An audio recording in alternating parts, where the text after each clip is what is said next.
In a sterile hospital room somewhere in occupied Europe during World War II, a surgeon lifts his scalpel to make the first incision on a wounded German officer. The blade glints under the surgical lamp, appearing perfectly clean, polished to a mirror shine. What the surgeon doesn't know, what no one in that operating theatre suspects, is that the instrument in his hand has been deliberately contaminated. The nurse who prepared it, a quiet woman in a white habit with a cross hanging from her neck, has just committed an act of biological warfare so subtle, so invisible, that it will take weeks before anyone realizes what's happening.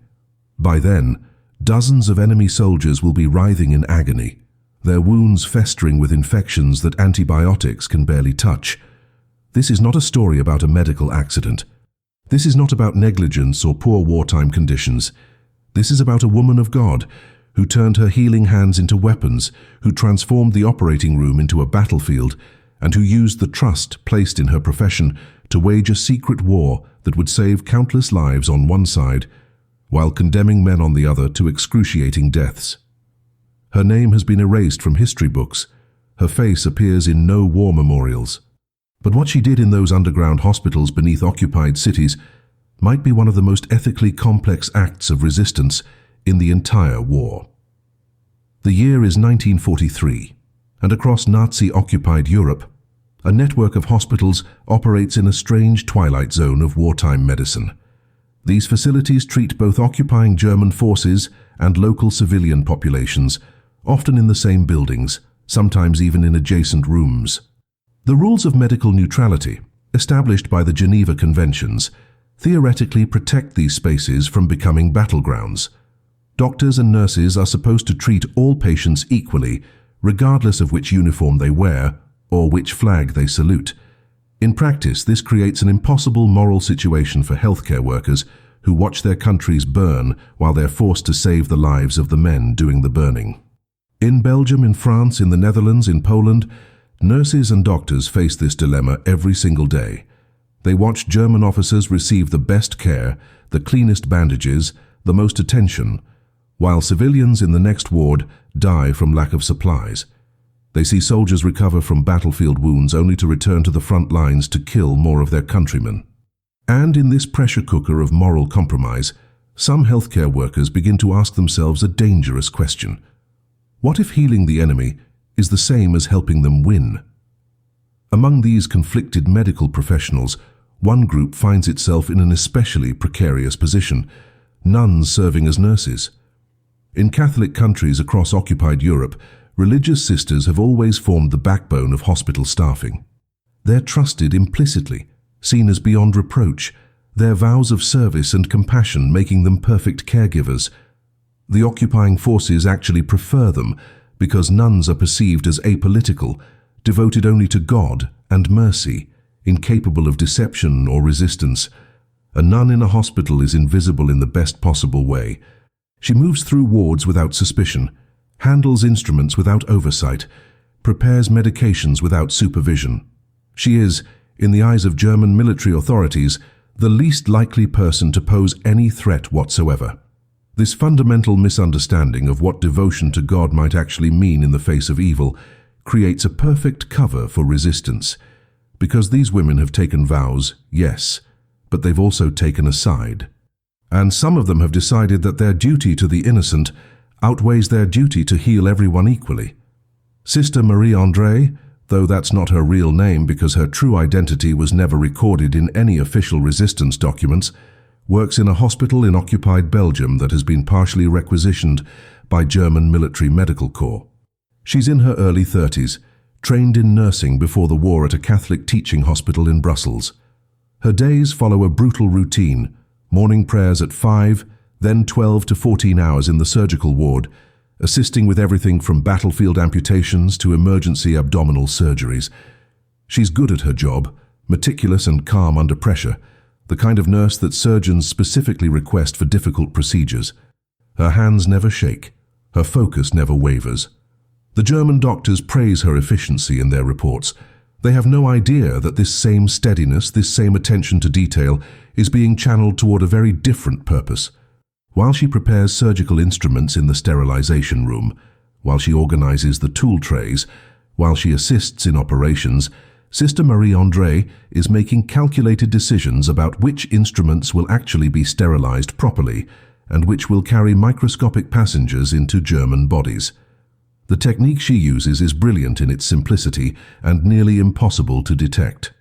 Surgical instruments in 1943 are sterilized through boiling or in better equipped facilities through early autoclaves that use pressurized steam. The process takes time and follows strict protocols. But in the chaos of wartime hospitals where supplies are short and schedules are overwhelming, corners get cut. A tray of instruments might be pulled from the sterilizer a few minutes early. A scalpel might be wiped down and reused more quickly than proper protocol allows. In normal circumstances, these shortcuts might cause occasional infections, but nothing systematic, nothing that would raise suspicion. Sister Marie André understands this. She understands that if German patients start developing infections at a slightly elevated rate, it will be blamed on wartime conditions, on overworked staff, on supply shortages, on bad luck. It won't be blamed on deliberate sabotage, especially not sabotage committed by a nun whose entire identity is built around caring for the sick. So she develops a system. For Belgian and French civilian patients, instruments are sterilized with obsessive care. For German military patients, instruments pass through a process that looks identical but isn't. Water that's a few degrees too cool. Steam pressure that's slightly too low. Timing that's cut just short enough to leave certain bacteria alive. The infections begin slowly, sporadically enough that no pattern is immediately obvious. A Wehrmacht lieutenant develops sepsis 3 days after a routine surgery to remove shrapnel from his shoulder. An SS officer's appendectomy wound turns necrotic despite aggressive treatment. A tank commander's leg amputation site becomes so infected that a second amputation is required, this time above the knee, leaving him permanently disabled and useless to the war effort. The German medical staff is puzzled, but not yet alarmed. Infection rates are always higher during wartime. Antibiotics are still relatively new and not always effective. The human body is fragile, and surgery is dangerous even in the best conditions. They adjust their protocols slightly, increase antibiotic dosages, pay more attention to post-operative care, but the infections continue because the source of the contamination isn't in their protocols or their post-operative care. The source is in the hands of a woman they trust completely, a woman whose habit and cross make her invisible to suspicion, a woman who has decided that her faith demands not universal compassion, but strategic mercy, that healing the oppressor is collaboration, and that the instruments of medicine can be transformed into instruments of resistance. The hospital where Sister Marie André works sits in the heart of a Belgian city that has been under German occupation for 3 years by the time her campaign of invisible warfare begins. The building itself is a converted 19th century convent, its high ceilings and long corridors now filled with the smell of antiseptic and the sounds of suffering in multiple languages. The ground floor has been completely taken over by the German Military Medical Administration, with Nazi flags hanging in what used to be the chapel and Wehrmacht officers using the Mother Superior's old office for their command center. The upper floors remain technically under Belgian civilian control, but this division is mostly symbolic. German soldiers receive treatment wherever space is available, and Belgian staff are expected to serve them with the same dedication they show to their own countrymen. For most of the nurses and doctors, this arrangement is a source of constant moral anguish. They save German lives knowing those same men will return to brutalizing their country. They watch resources flow preferentially to enemy soldiers, while Belgian civilians wait longer for care. But they comply because the alternative is imprisonment or execution, because the occupation has taught everyone that resistance must be invisible or it must be suicidal. Sister Marie André's transformation from healer to saboteur doesn't happen overnight. It begins 6 months earlier, during the winter of 1942, when she's assigned to assist with the amputation of a German corporal's frostbitten feet. The surgery is routine, the young soldier frightened and delirious with pain. She holds his hand while the anesthesia takes effect, whispers what comfort she can in her broken German, does everything a good nurse should do. 2 weeks later, after he's recovered and been discharged, She sees him again through the hospital window. He's in the courtyard below, walking stiffly on his new prosthetics, smoking a cigarette with other recovering soldiers. They're laughing about something, and then one of them makes a gesture, a pantomime of shooting, and they all laugh harder. She realizes with cold clarity that she has just helped repair a man who will go back to killing. Her skilled hands, her careful attention, her compassion, all of it has been weaponized against her own people. That night, during evening prayers in the small chapel the nuns are still allowed to use, she asks God for guidance and hears only silence. The silence, she decides, is its own answer. If God is silent in the face of this occupation, then perhaps human beings must make their own moral calculations. The decision to begin sabotaging sterilization procedures comes gradually, built on weeks of observation and planning. Sister Marie André spends her free time studying medical texts on infection and wound healing, materials she checks out from the hospital's medical library, under the pretense of improving her nursing knowledge. She learns about which bacteria are most dangerous, which survive heat exposure best, which cause the slowest and most debilitating infections. She learns that Staphylococcus and Streptococcus can survive in instruments that haven't been properly sterilized, that these organisms cause infections that look entirely natural, that even with antibiotics treatment is difficult and recovery is slow. She experiments carefully at first, allowing just 1 or 2 instruments per week to pass through inadequate sterilization, choosing surgeries where the patient is a confirmed combat soldier rather than support staff or administrative personnel. Her targeting is precise. She's not trying to kill every German who comes through the hospital. She's trying to remove combat-effective soldiers from the war, to turn killers into patients, to transform the hospital from a repair facility for the German war machine into a trap that swallows their fighters and spits out invalids. What makes her campaign sustainable is the perfect cover provided by her identity and the chaos of wartime medicine. Nuns in occupied Europe exist in a strange protected category. Their religious status makes them somewhat immune to casual brutality.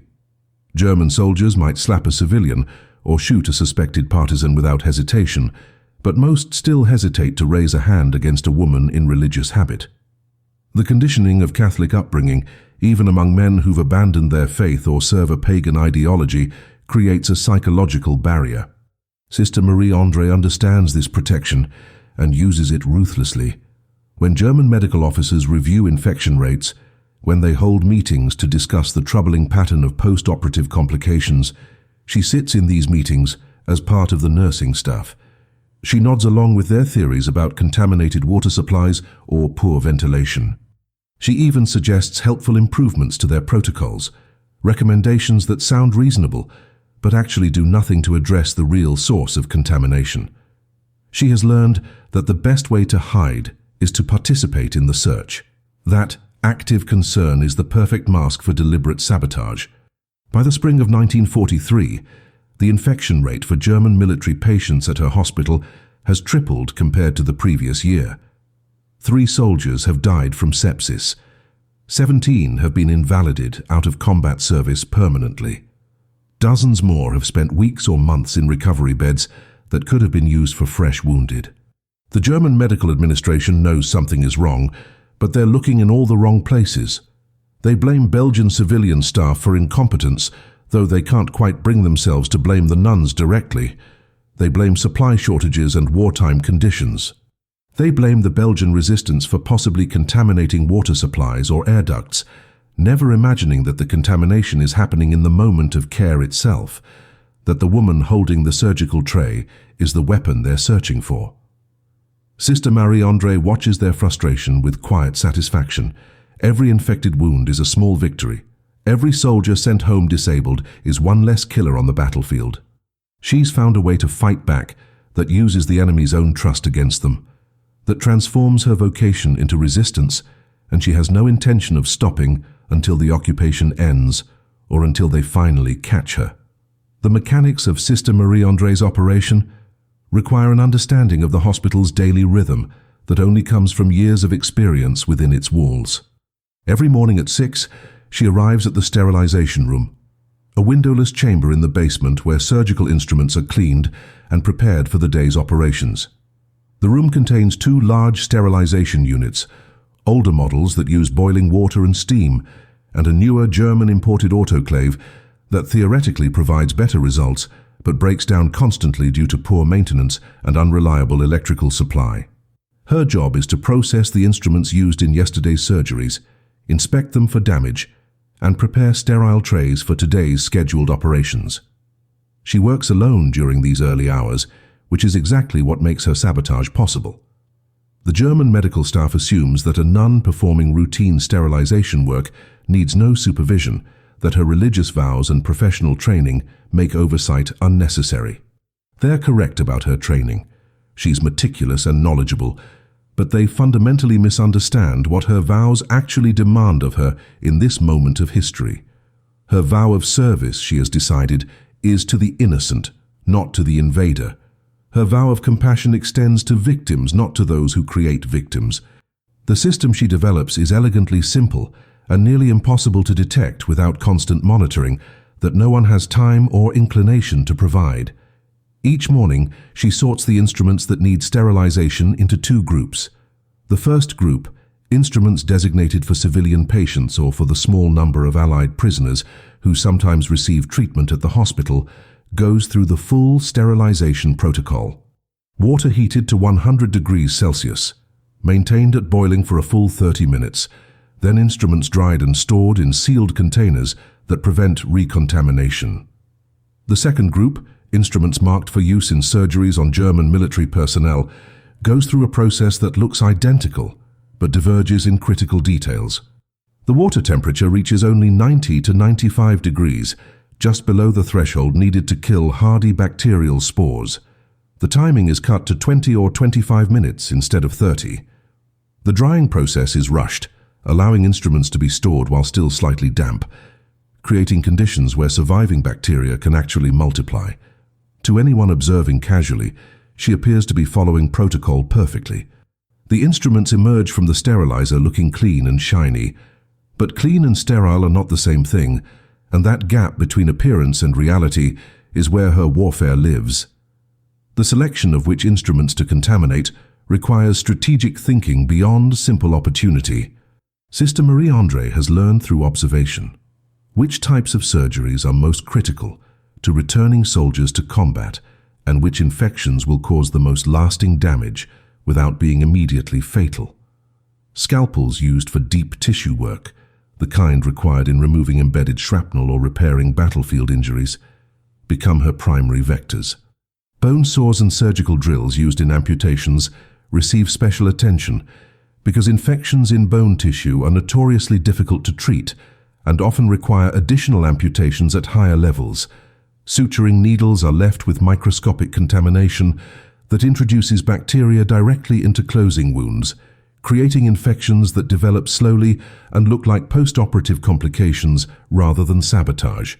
She avoids contaminating instruments used in immediately life-threatening emergency surgeries, not out of mercy, but out of tactical calculation. A soldier who dies on the operating table generates an autopsy and investigation.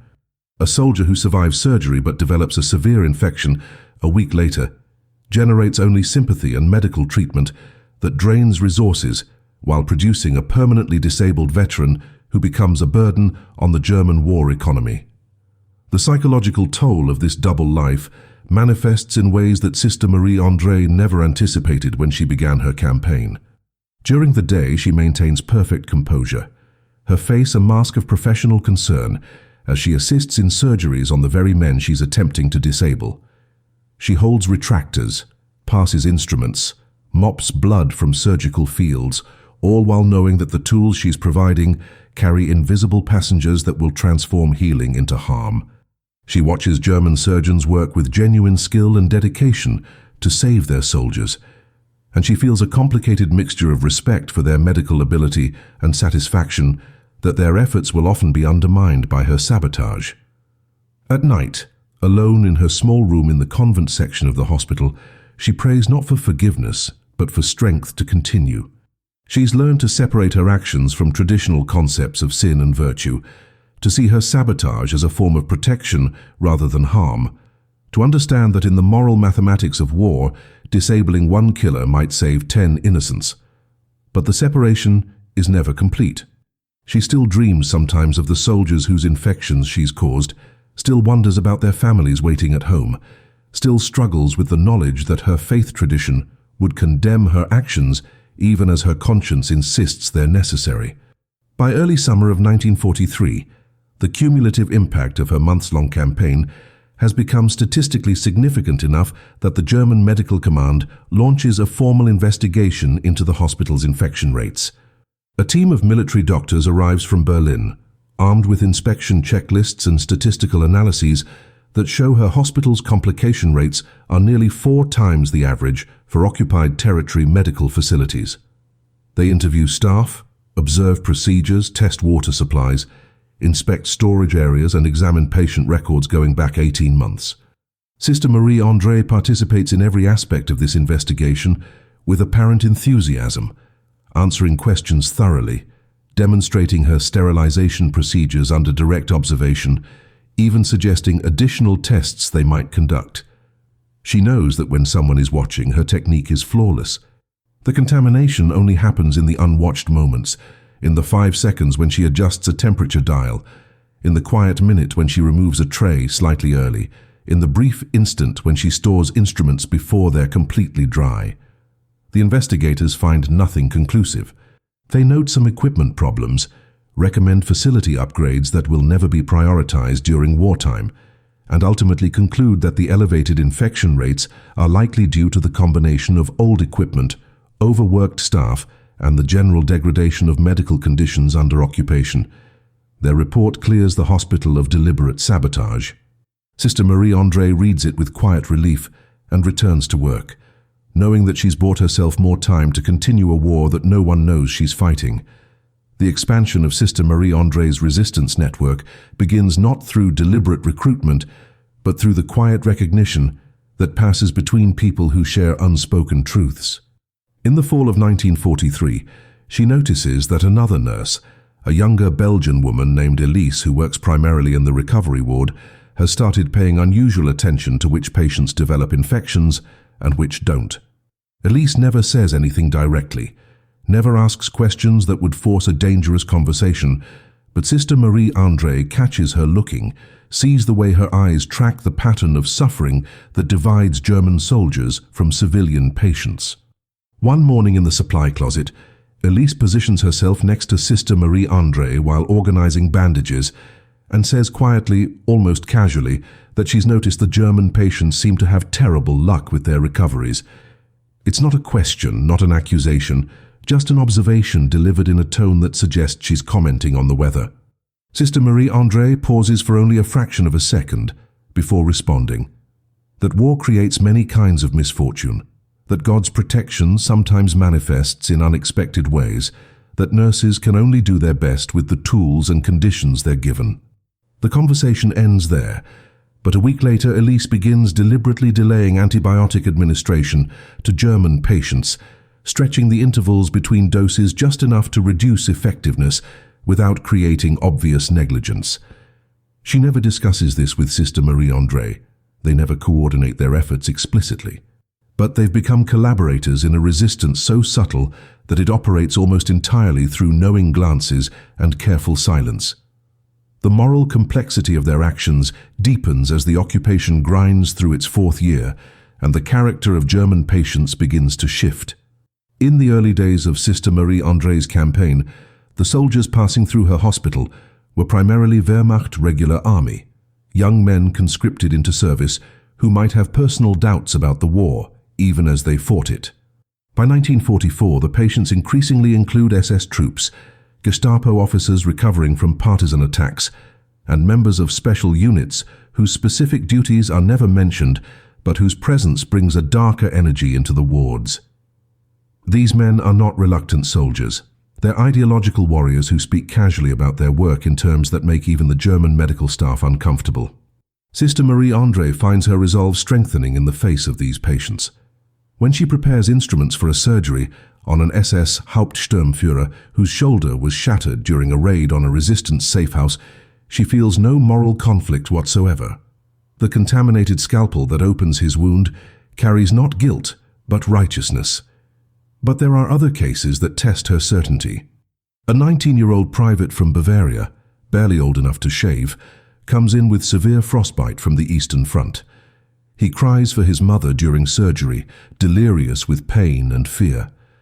Sister Marie André prepares the instruments for his operation according to her system, watches the infection develop in his amputated toes, sees him invalided home permanently with a shuffling walk that will mark him for life.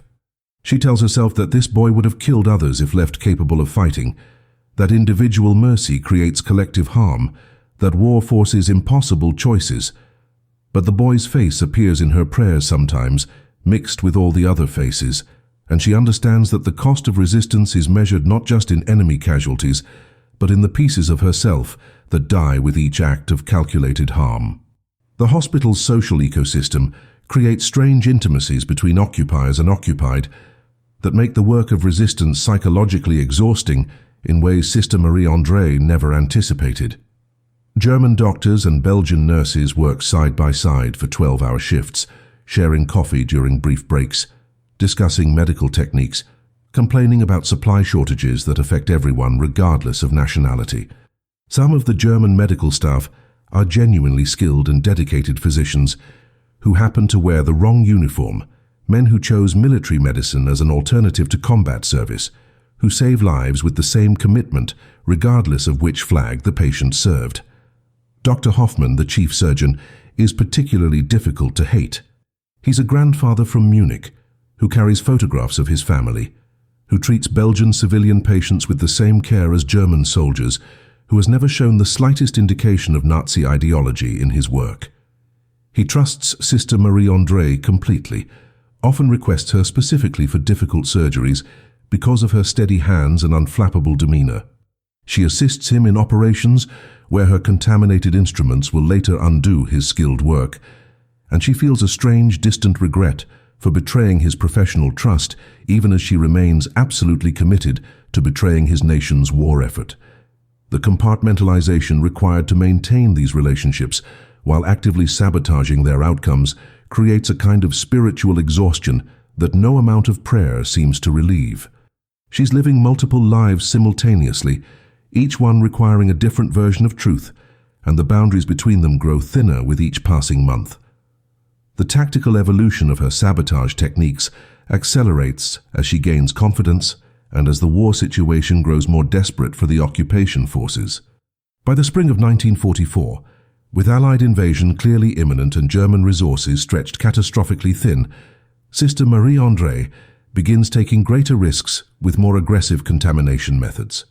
She experiments with deliberately introducing soil particles into wound irrigation solutions, knowing that tetanus and gas gangrene bacteria thrive in such conditions and cause infections that spread rapidly and resist treatment.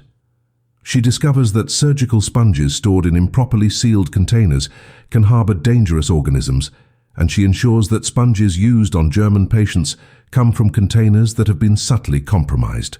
She learns to identify which patients are high-value targets, officers and specialists, whose loss will create disproportionate impact on German military effectiveness, and she reserves her most aggressive sabotage for these cases. A panzer commander who comes in for a relatively minor shrapnel wound leaves 6 weeks later, missing his entire leg below the knee, the victim of an infection that progressed so rapidly it shocked even the experienced surgical staff. A Luftwaffe navigator undergoes routine surgery to repair a broken collarbone and develops an infection that spreads to his blood, leaving him with permanent heart damage that ends his flying career. These aren't statistical casualties anymore. They're targeted eliminations, each one carefully calculated to remove specific capabilities from the German war machine. The psychological weight of maintaining her cover becomes particularly acute during moments when German patients express gratitude for her care. A young lieutenant whose infected leg wound she personally caused spends his final days in the hospital, thanking her repeatedly for her kindness, for the gentle way she changes his bandages, for the comfort she provides during his suffering. He gives her a small wooden cross he carved during his recovery, a gift meant to honor her devotion to healing, and she accepts it with a smile that feels like it might crack her face apart. She keeps the cross in her pocket during work shifts, a physical reminder of the profound irony at the heart of her double life. She's become expert at accepting thanks for care while knowing she's the source of harm, at maintaining expressions of concern while feeling satisfaction at her sabotage's success, at separating her performance of mercy from the reality of her warfare. The cross becomes a kind of talisman, not of faith, but of commitment to a cause that requires her to betray every surface expectation of her role. When she touches it during difficult moments, she's reminding herself that the discomfort she feels, the moral complexity that keeps her awake at night, is the price of meaningful resistance, and that price is one she's chosen to pay regardless of what it costs her soul. The arrival of D-Day in June 1944 transforms the atmosphere in the hospital from tense routine into barely controlled chaos, and with that chaos comes both opportunity and danger for Sister Marie André's operation. German casualties flood in from the Western Front as Allied forces push inland from Normandy, overwhelming the facility's capacity and forcing medical staff to work 20-hour shifts with almost no rest. The surgical theatres run continuously, with operations scheduled in overlapping waves that leave no time for proper cleaning or sterilization between procedures. Under normal circumstances, this degradation of medical standards would horrify Sister Marie André. But now it provides perfect cover for her sabotage to escalate dramatically. When sterilization protocols are already being compromised by necessity, her deliberate failures blend seamlessly into the general breakdown of proper procedure. She can contaminate instruments more aggressively, more frequently, with virtually no risk of detection, because everyone assumes that any resulting infections are simply inevitable consequences of wartime medical conditions. The infection rate for German patients climbs above 50% during the summer of 1944, a statistic so alarming that under any other circumstances it would trigger immediate investigation. But the German Medical Command is too overwhelmed managing casualties from two collapsing fronts to focus on anything except keeping soldiers alive long enough to send them back to combat.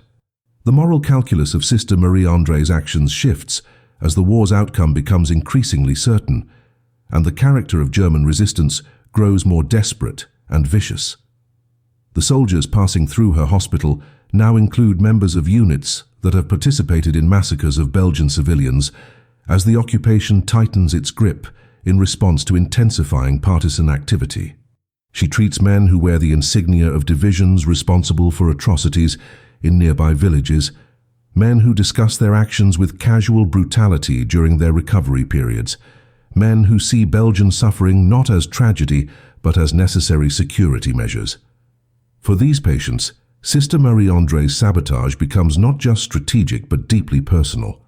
When she prepares instruments for surgery on an officer from a unit that executed 32 civilians in a reprisal action last month, her hands don't shake with guilt but with controlled fury. The infection she introduces isn't a tactical consideration anymore, it's justice delivered through biology, punishment administered with surgical precision.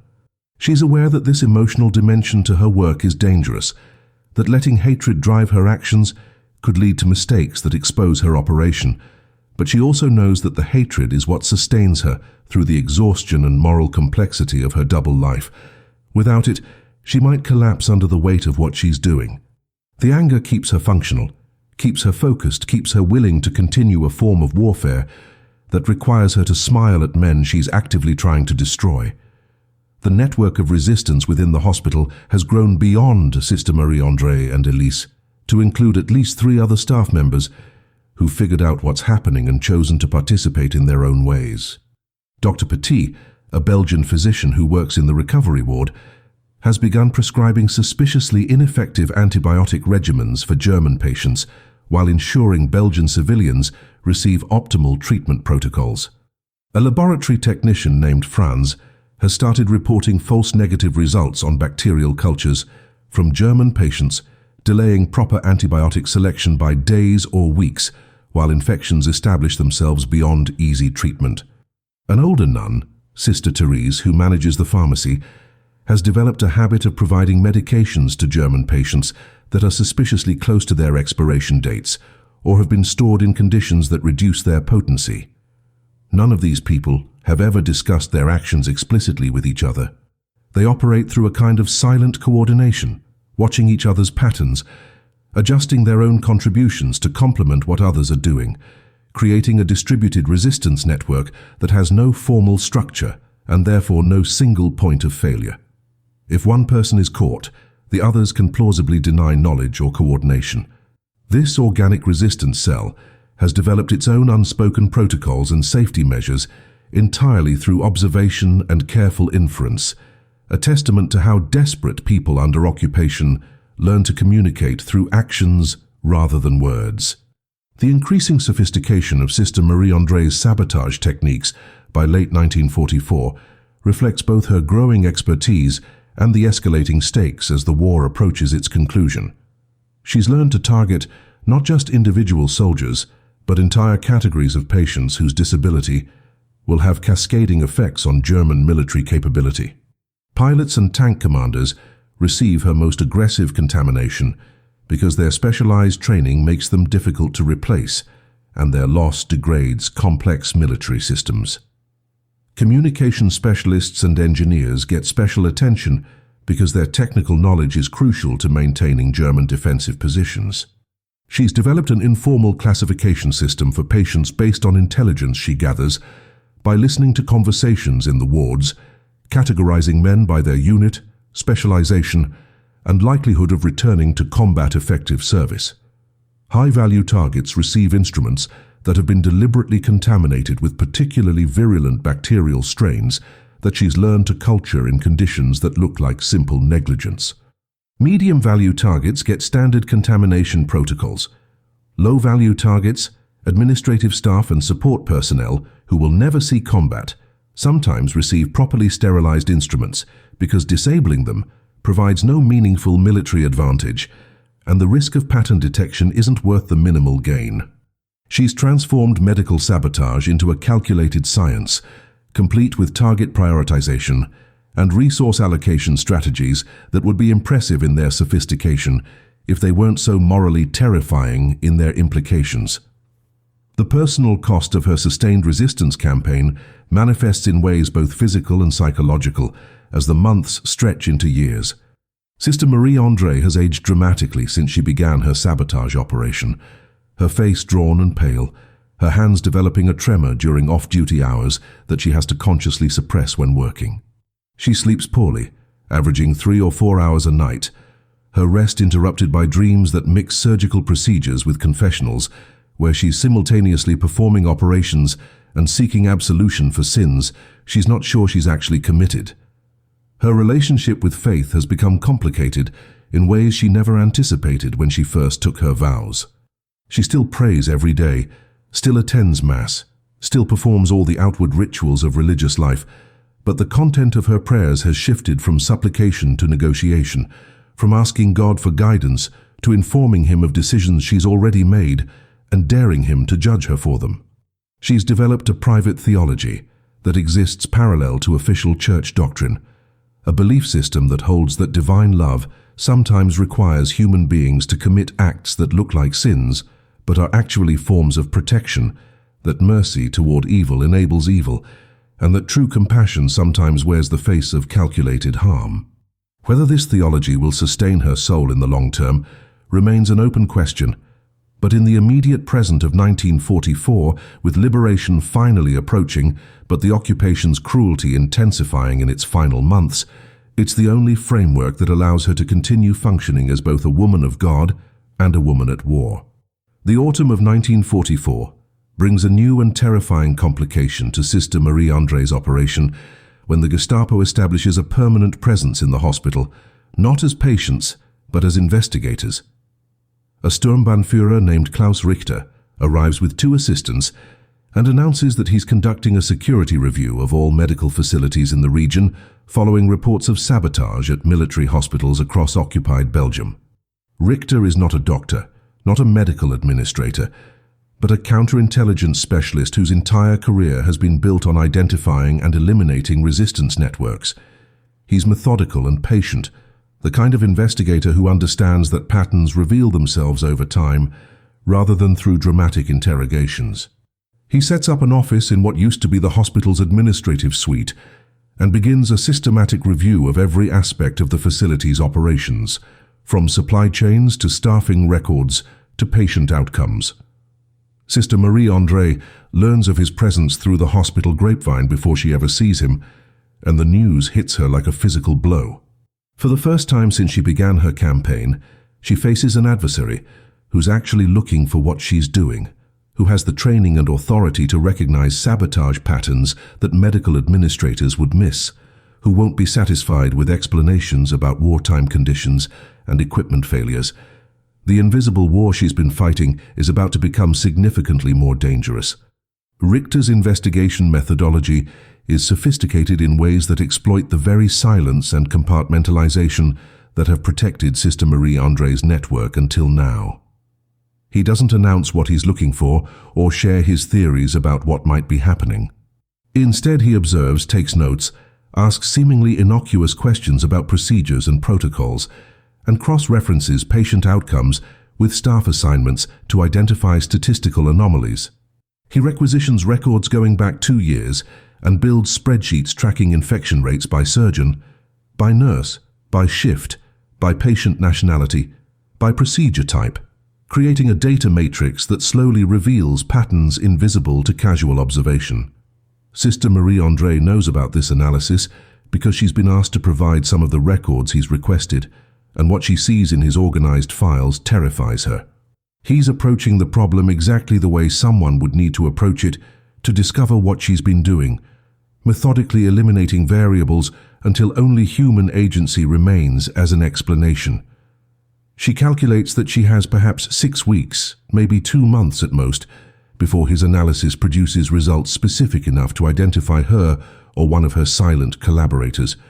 The question becomes whether to stop her sabotage immediately, hoping that a sudden return to normal infection rates won't itself be suspicious, or to continue operating while preparing for the likelihood of exposure and its lethal consequences.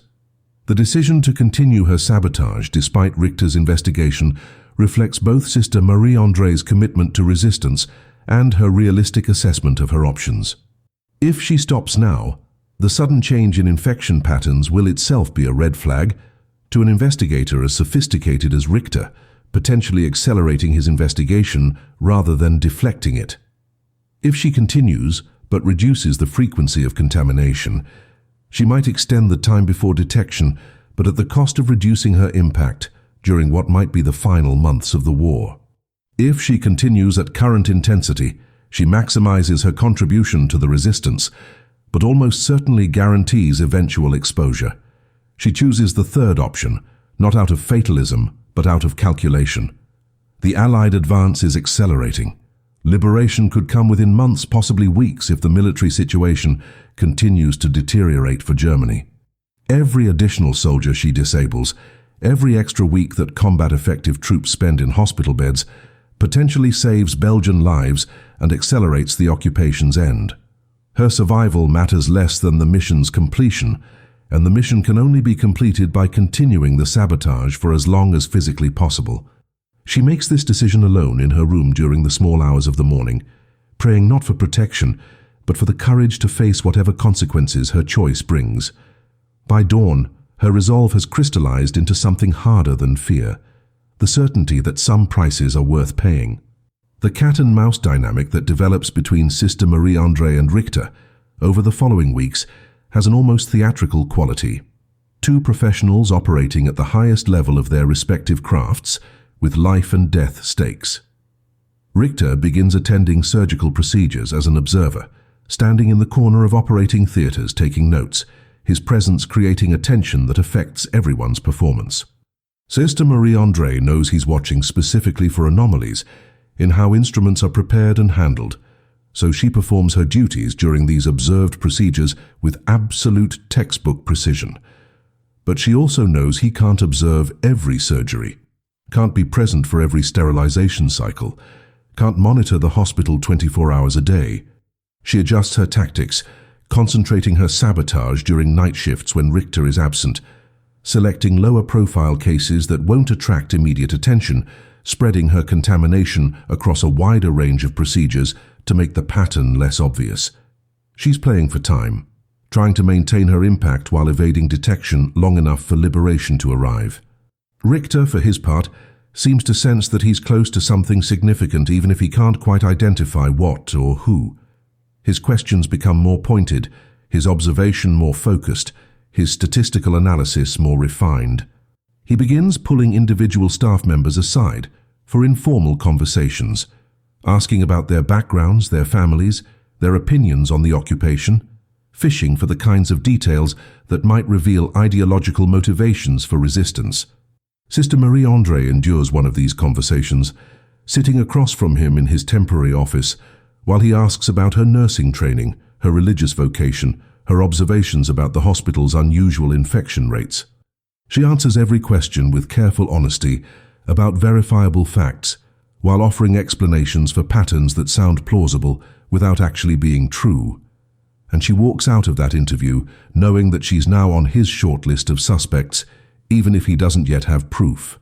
The psychological strain of operating under direct surveillance while maintaining the appearance of normalcy pushes Sister Marie André to the edge of her capacity for sustained deception.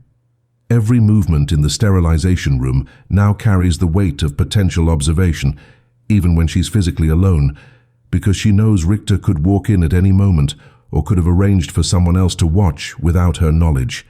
The natural rhythm of her work becomes self-conscious and artificial as she constantly monitors her own actions, checking whether anything she's doing could be interpreted as suspicious, creating elaborate mental explanations for even routine procedures in case she's questioned about them later.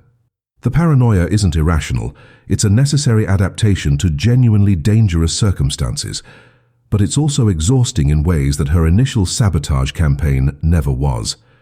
She begins making small mistakes in her legitimate nursing duties, nothing dangerous but enough to be noticeable.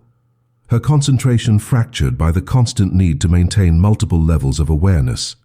Other staff members notice her strain, and some of them, particularly Elise and Dr. Petit, who share her secret resistance, try to provide cover by taking on additional responsibilities that reduce her workload.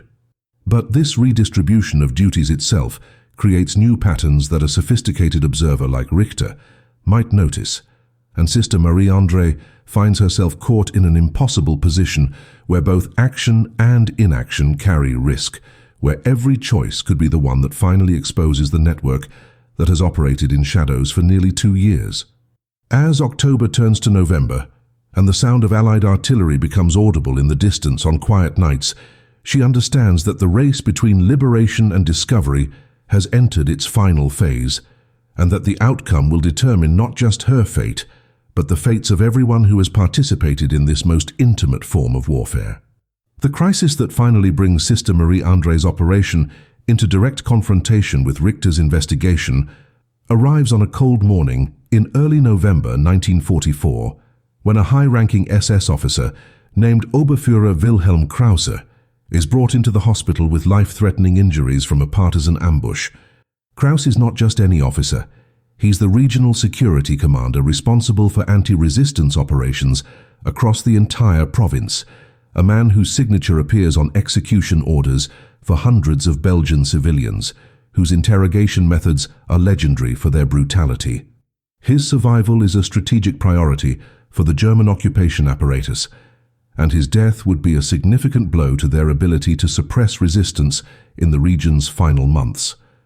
The surgery to save his life is assigned to Dr. Hoffmann, with Sister Marie André as his primary surgical nurse, a pairing that reflects their reputation as the hospital's most skilled team. The operating theatre fills with armed guards, Gestapo observers and medical officers from the regional command, all of them acutely aware that Krause's death on the table would trigger investigations and reprisals that could consume the entire staff.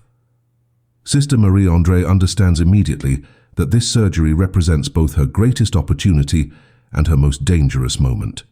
The instruments she prepares for this operation will either save the life of a mass murderer or introduce an infection that could kill him slowly while appearing entirely natural. But the scrutiny surrounding this particular patient means that any suspicious outcome will receive the kind of forensic attention that could unravel her entire network. The decision she makes in the sterilization room that morning, alone with the instruments that will cut into Krause's body, defines everything she's been building toward for 2 years. Every rational calculation argues for caution. This surgery has too many observers, too much political importance, too much potential for detailed investigation if anything goes wrong. Contaminating these instruments isn't just risky, it's nearly suicidal. The kind of action that could expose not just herself, but everyone who has participated in her network of silent resistance. But Sister Marie André has spent 2 years watching men like Krause brutalize her country while hiding behind the protection of military hospitals, has spent countless hours healing soldiers who return to commit atrocities, has compromised her vows and her soul in service of a resistance that only matters if it targets exactly these kinds of high-value killers.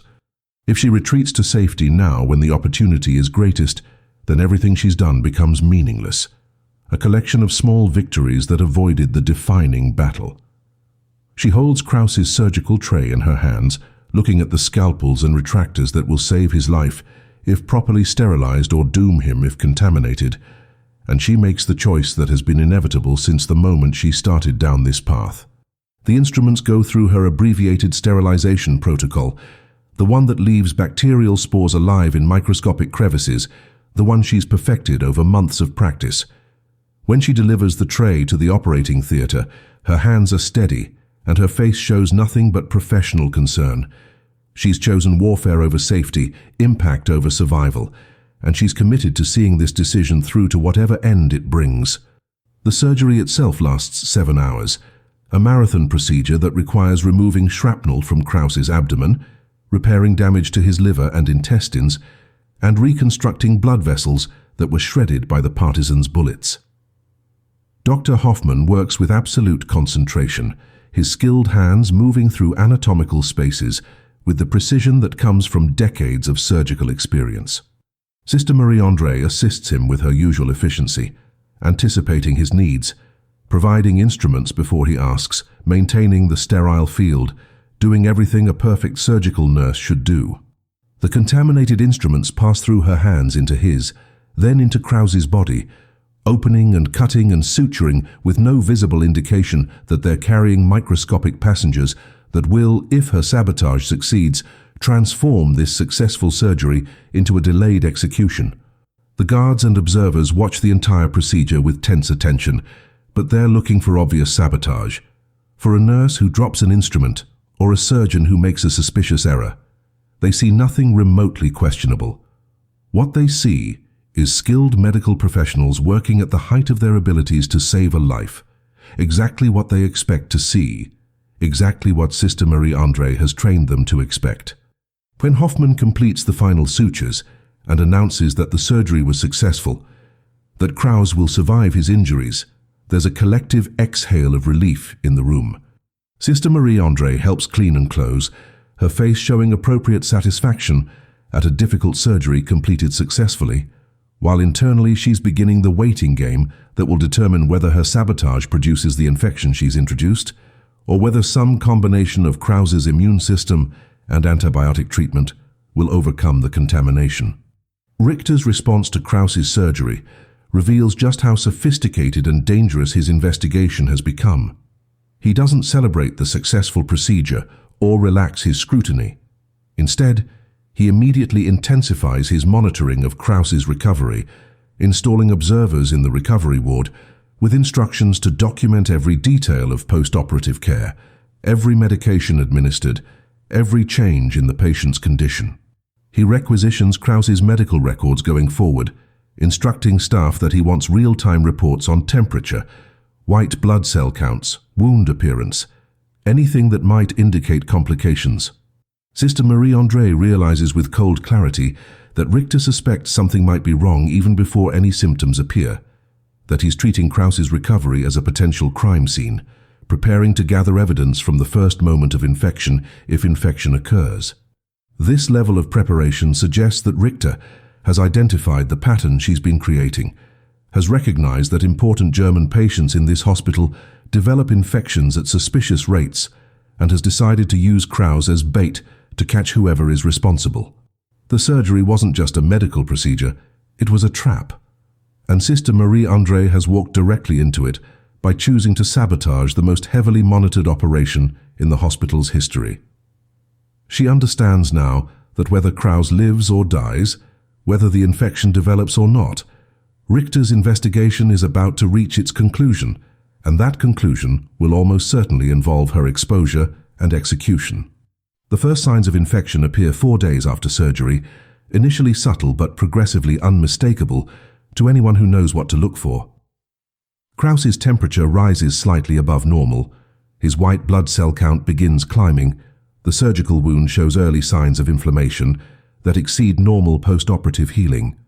Dr. Hoffman adjusts antibiotic dosages, increases monitoring frequency, and maintains outward confidence that these are manageable complications. But Sister Marie André can see the concern in his eyes, can hear the conversations he has with other German medical officers about the unexpected turn in Kraus's recovery. By day 6, the infection is undeniable, aggressive, spreading despite antibiotic treatment that should be effective. Kraus develops fever. His wound begins producing purulent discharge. His recovery reverses into a struggle for survival that dominates the entire hospital's attention. Richter observes all of this with an expression that Sister Marie André can only describe as grimly satisfied, like a hunter who has finally confirmed that the prey he's been tracking actually exists. He begins pulling staff members in for more formal interrogations, no longer casual conversations, but structured interviews with stenographers recording every word. The net is closing, and everyone in the hospital can feel it. Sister Marie André knows her time is measured in days now, perhaps hours. The infection she introduced into Oberfuhrer Kraus's body is the evidence that will condemn her, the proof that Richter has been looking for, the culmination of a resistance campaign that is about to claim its final and most dangerous victory at the cost of everything she has left to lose. The interrogation that seals Sister Marie André's fate begins on the 8th day after Kraus's surgery, when his condition has deteriorated to the point where even aggressive medical intervention seems unlikely to save him. Richter summons her to his office at 10 in the morning, a time deliberately chosen to maximize the psychological impact, early enough that the entire day stretches ahead with uncertainty, but late enough that she's had hours to anticipate the confrontation. When she enters the room, she finds not just Richter but 2 other Gestapo officers, a stenographer, and a table covered with documents and charts that she recognizes as statistical analyses of the hospital's infection patterns over the past 2 years. Richter doesn't waste time with pleasantries or indirect questioning. He begins by showing her graphs that track infection rates correlated with her shift assignments, demonstrating a statistically impossible correlation between her presence in the sterilization room and subsequent patient complications. He presents testimony from staff members who've noticed her unusual focus on which instruments go to which patients, though none of them understood the significance until questioned directly. He walks her through the timeline of Kraus's surgery, pointing out that she was alone with the instruments for 7 minutes before the procedure began. 7 minutes with no witnesses and no supervision. The evidence is circumstantial but overwhelming in its cumulative weight, and Sister Marie André understands that denial would be both pointless and undignified. When Richter finally pauses and asks her directly if she has been deliberately contaminating surgical instruments to cause infections in German military patients, she meets his eyes and says yes without hesitation or apology, her voice steady and clear, transforming confession into accusation by refusing to treat her actions as crimes rather than acts of war. The hours that follow her confession blur together into a nightmare of documentation and procedure, as the Gestapo apparatus processes her from suspect to convicted saboteur with bureaucratic efficiency. She's photographed, fingerprinted, and subjected to a formal interrogation designed to identify other members of her network and document the full extent of her activities. Richter wants names, wants to know who else has been involved, wants to dismantle the entire resistance cell that he correctly suspects exists within the hospital. Sister Marie André provides detailed information about her own actions, describes her methods and techniques with almost clinical precision, but refuses to implicate anyone else regardless of the threats and pressures brought to bear. She insists that she worked alone, that no one else knew what she was doing, that any patterns suggesting coordination are simply coincidences produced by the general chaos of wartime medical care. It's a transparent lie that Richter clearly doesn't believe, but it's also a lie that protects Elise and Dr. Petit and Sister Therese and Franz, buying them time to adjust their own behaviors and create distance from the exposure that's consuming Sister Marie André. The interrogation becomes a battle of wills between an investigator who demands complete disclosure and a prisoner who will provide everything except the information that would harm others. By evening, Richter seems to recognize that further questioning will produce nothing useful, and the interrogation shifts from information gathering to formal charges and procedures for military tribunal. The trial, if it can even be called that, occurs within 48 hours of her confession, in a makeshift courtroom established in the hospital's administrative wing. The proceedings are perfunctory, a bureaucratic formality required before execution, rather than any genuine effort to establish guilt or innocence. A German military judge presides over a panel that includes Richter and 2 other officers, while Sister Marie André stands before them without legal representation or any meaningful opportunity to present a defense. The charges are read in German and translated into French. Sabotage of military medical facilities, acts of terrorism against wounded soldiers, conspiracy to commit murder, violations of the Geneva Convention's protections for medical personnel. The evidence is presented through Richter's written report and supporting documentation, the statistical analyses and witness statements compiled during his investigation. Sister Marie André is given an opportunity to speak, and she uses it not to plead for mercy, but to explain why she did what she did, to describe the moral impossibility of healing men who would return to brutalizing her country, to argue that medical neutrality becomes collaboration when applied to an occupying force. Her statement lasts perhaps 10 minutes, delivered in calm, measured tones that treat the court not as judges, but as fellow participants in a war where different sides have different rules. The verdict is predetermined, delivered within minutes of the trial's conclusion: guilty on all charges, sentence of death by firing squad to be carried out within 72 hours. The judge announces the verdict without drama or emotion, just another administrative task, completed in a day full of administrative tasks, and Sister Marie André is escorted back to a cell that has been prepared in the hospital's basement to await her execution. The final 2 days of Sister Marie André's life unfold in a strange, suspended reality, where normal time seems to have stopped, while she waits for the end she's known was coming since the moment she contaminated her first instrument. She's kept in isolation, permitted no visitors except for a German military chaplain who comes to offer spiritual counsel that she politely but firmly declines. She can hear the normal sounds of the hospital continuing above her, surgeries being performed, patients recovering or dying, the machinery of wartime medicine grinding forward as if her removal from it matters not at all. In some ways, that continuation is exactly what she wanted. Proof that her actions were about the work itself, rather than about any individual importance. The resistance she represented will continue in other forms, through other people, in ways that don't depend on her survival. But the isolation also provides time for reflection that she's avoided during 2 years of constant action. Space, to consider not just what she did, but what it cost who she became, whether the transformation from healer to killer serves any purpose beyond satisfying her own need to fight back. She prays during these final hours, not the bargaining prayers of someone seeking rescue, but the accounting prayers of someone preparing to meet whatever judgment waits beyond death. She asks not for forgiveness, but for understanding, not for salvation, but for acknowledgement that the choices she made were impossible choices, where all options carried unbearable costs, that she did what seemed necessary in circumstances where necessity wore the face of evil.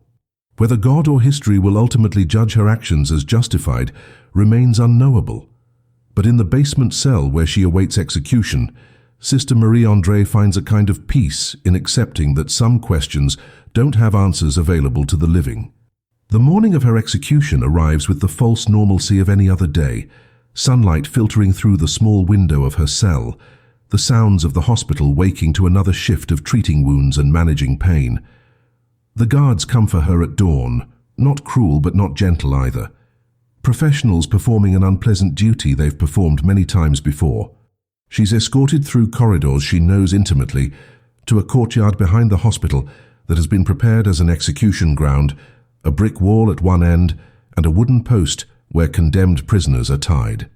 A small group of witnesses has assembled, German military officers required to observe, hospital staff compelled to watch as a warning against resistance, and Richter himself standing at the edge of the gathering with an expression that might be satisfaction or might be something more complicated. Sister Marie André walks to the post without resistance, without final statements, without the dramatic gestures that might reduce her death to theatre. She's offered a blindfold and accepts it, offered a final prayer and declines it. The firing squad assembles, young soldiers who avoid looking at her directly, who focus on their rifles and their orders, rather than on the woman in the nun's habit tied to the post. In her final moment before the shots ring out, Sister Marie André thinks not of eternity or salvation, but of Oberfuhrer Krauser dying slowly in a hospital bed 3 floors above, his body consumed by the infection she introduced, and she decides that if this is the cost of that one death, of all the deaths her sabotage caused, then it's a price she's willing to pay. The rifles fire in a ragged volley that ends her life instantly, and the woman who transformed healing into warfare, who made herself a weapon in the most intimate possible way, becomes one more unmarked casualty in a war full of casualties whose stories will never be properly told. The execution of Sister Marie André creates a silence in the hospital that feels more oppressive than any sound, a collective holding of breath as staff members process what has just happened and what it means for their own survival. The German authorities make no official announcement about why she was executed, offering only vague references to security violations and acts of sabotage. But everyone understands the essential truth. A nurse who was supposed to heal has been killed for choosing to harm, and the message implicit in her death is that collaboration is the only safe position, that resistance of any kind invites destruction. Elise stops coming to work the day after the execution, simply vanishes without explanation, and later rumors suggest she fled into the countryside to join partisan groups operating in the forests. Dr. Petit continues his duties but becomes almost robotically cautious, treating all patients with identical care, eliminating any trace of the preferential protocols he'd been quietly implementing. Sister Therese ages visibly over the following weeks, her hands shaking when she distributes medications, her eyes haunted by survivors' guilt and the knowledge that her own small acts of resistance contributed to a campaign that ended at an execution wall. The network that operated through silent coordination has been shattered not just by Sister Marie André's death, but by the fear that anyone else identified as part of her operation will face the same fate. Richter remains in the hospital for another month, observing, documenting, clearly hoping to identify other conspirators, but the infection rates return to normal almost immediately after Sister Marie André's execution, not because the sabotage has stopped, but because it never extended beyond her actions in the sterilization room, and the support roles others played were too subtle to continue without her central coordination. Oberfuhrer Krauser dies 11 days after Sister Marie André's execution, his body finally succumbing to the infection that spread despite every medical intervention the German command could marshal. His death receives extensive documentation and investigation, but the conclusion is that he was a victim of wartime medical conditions, contaminated instruments that were inadequately sterilized due to equipment failures and overwhelming patient loads. Sister Marie André's confession mentioned Kraus specifically, but without her alive to provide details, without physical evidence of deliberate contamination, and with the instruments long since destroyed through normal disposal procedures, the case against her remains circumstantial enough that German authorities can frame his death as a tragic consequence of war rather than as a successful act of assassination. This official narrative serves multiple purposes for the occupation administration. It avoids admitting that their security apparatus failed to prevent a nun from conducting a 2-year sabotage campaign under their noses. It prevents the story from inspiring copycat resistance in other medical facilities, and it allows them to maintain the fiction that hospitals remain neutral spaces protected from the war's violence. The truth that Sister Marie André killed Kraus as surely as if she'd shot him herself gets buried under layers of bureaucratic language and strategic omission, transforming her final and greatest act of resistance into an unfortunate medical complication in official records. The liberation of Belgium comes less than 2 months after Sister Marie André's execution, Allied forces entering the city where her hospital stands in early January 1945 amid chaotic German retreat and jubilant civilian celebration. The hospital transitions almost overnight from German military control to Allied occupation, with American and British medical personnel arriving to assess facilities and treat both liberated prisoners and German wounded who've been abandoned during the withdrawal. Among the staff who remained to help with this transition is Dr. Hoffmann, the German surgeon who worked alongside Sister Marie André for years without ever suspecting her sabotage. In conversations with Allied investigators documenting war crimes and resistance activities, Hoffmann mentions the nurse who was executed for medical sabotage, describes her skill and dedication, expresses genuine confusion about how someone so committed to healing could have deliberately caused harm. His testimony, combined with records seized from Richter's files, provides Allied intelligence with a partial picture of Sister Marie André's campaign, though the full extent of her network and impact remains obscure because the key witnesses are dead, missing, or unwilling to discuss their roles. The official Allied report on resistance activities in Belgian hospitals mentions her case briefly, noting it as an example of medical sabotage, but without understanding the sophistication or duration of her operation, treating it as a footnote rather than as a significant contribution to resistance efforts. The physical evidence of Sister Marie André's existence begins disappearing almost immediately after liberation, not through deliberate destruction, but through the normal chaos of war's aftermath and institutional memory's failure. The small room where she lived in the convent section of the hospital gets reassigned to another nurse, her few possessions distributed or discarded without ceremony. The sterilization room where she conducted her warfare for 2 years is renovated and modernized by Allied medical teams, the old equipment she manipulated replaced with newer systems, eliminating any traces of her methods. The execution wall in the courtyard behind the hospital gets demolished during post-war reconstruction, the bricks scattered and repurposed for other projects, erasing the physical site of her death. Hospital records from the occupation period, including the statistical analyses that Richter compiled documenting infection patterns, are classified as intelligence materials and shipped to archives in Britain and America, where they'll remain inaccessible to researchers for decades.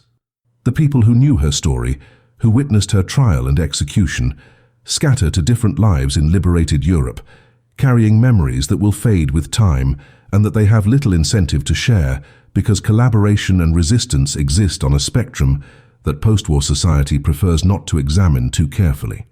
Within 5 years of liberation, asking hospital staff about the nun who was executed will produce mostly blank stares, a few vague recollections, and no coherent narrative of what she actually did or why it mattered. The broader historical amnesia that consumes Sister Marie André's story reflects larger patterns in how societies remember wartime resistance and how individual acts of courage get lost in narratives that prefer collective struggle over personal moral complexity. Post-war Belgium celebrates partisan fighters and underground networks, commemorates saboteurs who blew up trains and assassinated collaborators, builds monuments to resistance that fits heroic templates of armed struggle and dramatic sacrifice. Medical sabotage conducted by nuns doesn't fit these narratives easily. It's too subtle, too morally ambiguous, too uncomfortable in its implications about what healing professions might become under occupation. The fact that Sister Marie André killed through infection rather than bullets, that she used instruments of mercy as weapons of war, that she violated every principle of medical neutrality while claiming to serve higher moral imperatives, creates a story that resists easy commemoration. Veterans organizations don't know how to honor a nurse who deliberately caused suffering. Medical professional associations can't celebrate someone who betrayed fundamental healthcare ethics, even in service of resistance. Religious institutions struggle with a nun who used her vows as cover for killing, and who went to her execution without seeking absolution for actions she considered justified. So her story simply falls through the cracks of collective memory, remembered vaguely if at all, reduced to an uncomfortable anecdote that historians occasionally reference without fully engaging, a resistance campaign that succeeded in its immediate tactical goals but failed to secure its own place in the history it helped shape. The rediscovery of Sister Marie André's story doesn't happen through dramatic archival revelation or investigative journalism breakthrough, but through the slow accumulation of fragmentary evidence that only gains meaning when assembled decades after the events themselves. In the 1990s, a Belgian graduate student researching medical care during occupation stumbles across Richter's statistical reports in a declassified intelligence archive in London, documents that show inexplicable infection patterns at a specific hospital during 1943 and 44. Cross-referencing these statistics with German military tribunal records reveals the execution of an unnamed nun for medical sabotage, though the files provide few details about her methods or identity.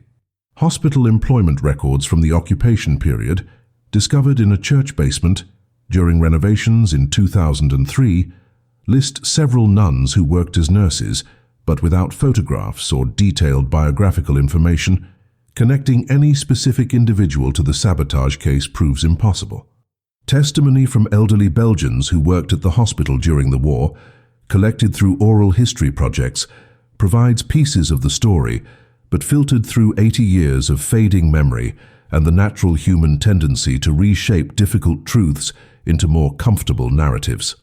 What emerges from this fragmentary evidence is not a complete biography but a ghost story, the outline of a woman whose name might have been Marie André, or might have been something else entirely, who transformed hospital sterilization into biological warfare, who killed dozens of enemy soldiers through deliberate infection, and who was executed for crimes that were simultaneously war atrocities and acts of resistance depending on which moral furrow. Framework 1 applies.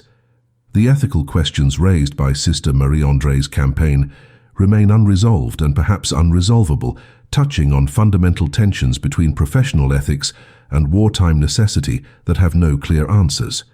Medical neutrality, as codified in the Geneva Conventions and professional codes of conduct, exists specifically to create spaces where healing can occur regardless of politics or nationality, where even enemies can trust that healthcare providers will act in their patients' best interests. Sister Marie André's actions violated this principle absolutely, transforming hospitals from protected neutral zones into battlefields where care itself became weaponized. From one perspective, her sabotage was a profound betrayal of everything medical practice represents, a perversion of the healer's vocation that justified her execution and that should serve as a warning against allowing political considerations to corrupt professional judgment. From another perspective, demanding medical neutrality during occupation means demanding that healthcare workers collaborate in perpetuating atrocity, that they use their skills to repair the machinery of oppression, that they prioritize abstract professional ethics over concrete human suffering. The tension between these perspectives cannot be resolved through logical argument because they rest on fundamentally different premises about what obligations medical professionals have during wartime and whether healing the oppressor constitutes a form of collaboration that justifies otherwise unthinkable actions. What makes Sister Marie André's story particularly significant for contemporary understanding of resistance is how it illustrates that warfare during occupation operates across multiple dimensions simultaneously, that armed partisan struggle represents only one form of fighting back, and that some of the most effective resistance happens in spaces and through methods that are invisible to conventional military history. She never fired a weapon, never planted a bomb, never engaged in direct combat, yet her campaign potentially removed more German soldiers from combat effectiveness than many armed resistance cells achieved through months of dangerous operations.